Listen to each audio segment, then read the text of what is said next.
Hello everyone.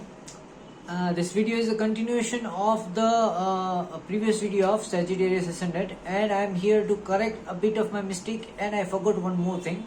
Okay, first of all, I mentioned the right thing that the Aquarius has a co-lord Rahu, but when I started explaining it at I guess 29 minutes 12 minutes, okay, 29 minutes 12 seconds, okay, at 29 minutes 12 seconds I forgot about the third house explaining about the Rahu, and then when I took a turn, I by mistake I spoke Ketu in exchange of Rahu.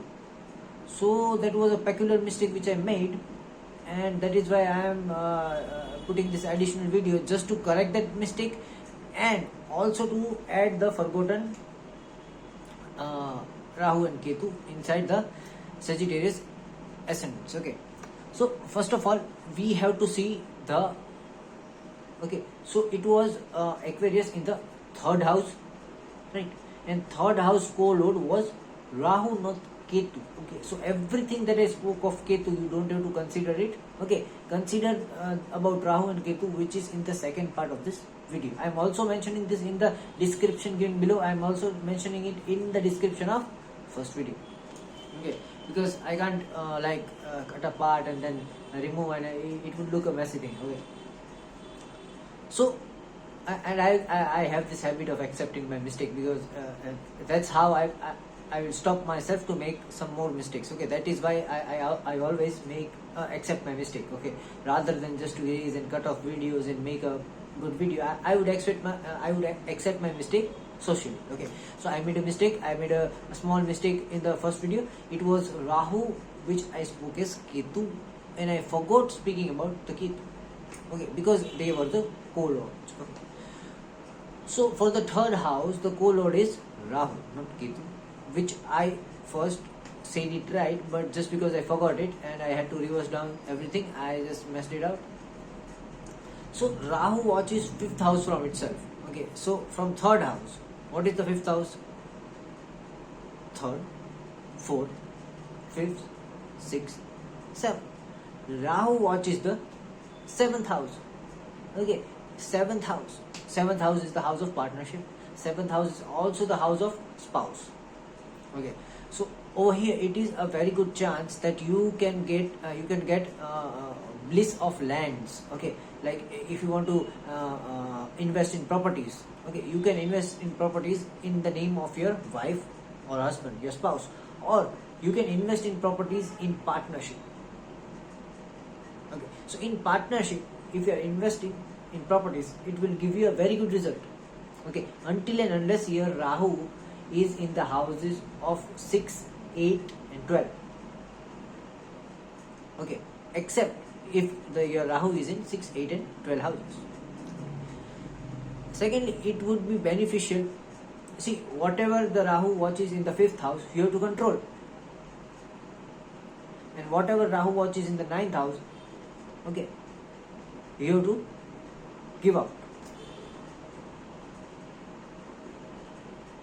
Or you can say whatever Rahu watches in the 5th house, you have to be careful about it. Okay, because it is going to pull you towards it. Okay, so you have to see that you don't make a big loss into it. Okay, because Rahu is materialism, Rahu is money. Okay, so one more thing, you need to take care about understanding the thoughts of your spouse and your business partner, because in 7th house it also represents your spouse and it also represents your business partner, and Rahu is also your thoughts. Rahu is also your materialistic things, your money, but it is also your thoughts. Okay, so you need to be careful about interchanging the thoughts with your spouse and your business partner. About land, you can invest in lands, but in the name of your spouse and with some in partnership. But make sure your Rahu is not placed in 6, 8 or 12th house. Okay, you also have to see that your Rahu is not placed in malefic planets. For that you can consult me. I would give you right advice. Okay, the next aspect of Rahu, where you have to be away from, because that is where you have to you will make a big loss. Okay, that is the 9th house from itself. So the 9th house will be, if the 5th house is 7, so 6, 7, 8, 9. The 9th house will be the 11th house. Okay, what is the 11th house? 11th house is the house of gains. And which house is the 11th house? 11th house is Libra. Okay, so here the thing reverses. You don't have to invest in any kind of Libra related businesses if and only if your Rahu is good. If your Rahu is bad, if your Rahu is sitting in 6th, 8th or 12th house, then you can invest in the same thing because it is cancelled. Okay, the bad thing of bad thing gets cancelled. Minus becomes plus. Okay, then you can invest in the Rahu thing. Then you can invest in the 11th house. And you also have to save yourself from overexpending in your gains. You don't have to spend too much in gains. Okay, that is going to give you a lot of expenditure. Okay, don't buy EMIs. Don't buy things on EMI. Don't get loans. Don't ask for money from people. Okay, earn your hard-earned money. Okay. Otherwise, Rahu is going to punish you. Okay. And the co-lord of Scorpio was Ketu. Now, if you count reverse from Ketu, because Ketu is the only thing that is to be counted reverse. So, if you count reverse, 12, 11, 10, 9, 8. 12, 11, 10, 9, 8, 7. Okay, so the Ketu goes in the 7th house again. Right. So whatever I said about the Ketu in 7th house is to be applicable over here. Okay. Ketu is aspecting 7th house also from 3rd house and also from the 12th house. So everything that I said about Ketu at 29 minutes 12 seconds is going to be applicable. It is right. Okay, it is not wrong. Because from either of the way Ketu is aspecting on the 7th house. So what is happening is you have to make sure that only if and only if Jupiter and Mars is present with Ketu, then Jupiter and Mars is present in the 7th house, or your Ketu is placed very well in the natal chart, only then you can wear cat eye, and cat eye is definitely then going to give you very good result. It is going to solve all your Martian problems, all the problems related to marriage.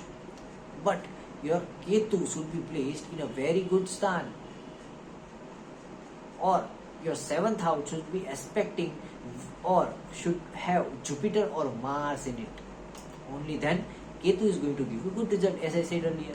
Okay, and see the nice ninth aspect from the 12th house in reverse order. Okay, so over here it was 7, 8 and 9. That is your 5th house. Ketu is aspecting your 5th house from 12th house, which means you need to be aware of your dressing sense in the society. Okay, if you want to be famous, okay, make sure you take care about your dressing sense. Okay, and don't get overly dressed up, first of all. Secondly, Ketu is also a burden of your previous karma. Okay, so whenever Ketu Dasha is come, if in D60 chart your Ketu is good, only then you will have fame. In D60 chart, if your Ketu is bad, then you will have defame. Okay, so this is the two sides of the coin. Two sides of the coin. In D60 chart, if your Ketu is good, then you will have fame. If it is your Ketu is bad, then you will have defame in the Ketu Dasha. Okay. And Ketu Dasha of Vimshottari Dasha is to be considered if your moon is not afflicted by other planets, or if your moon is placed in 1, 4, 7, 10, 5 and 9th house. Okay, if your moon is placed in any other house, you have to also check the Narayana Dasha. But we'll talk about Dasha later on somewhere. So this was my correction, because I went wrong somewhere, and I always like to accept my mistake socially and in front of everyone. I don't like to hide my mistakes, because if I don't accept my mistakes, I will not correct myself. So I was just mistaken in speaking out about Rahu and Ketu, whereas my calculation weren't wrong. It was just the speech error which I made, and thank you very much. The next video is of Capricorn Ascendant, and we'll come tomorrow again to see the video of Capricorn Ascendant. Okay, thank you very much.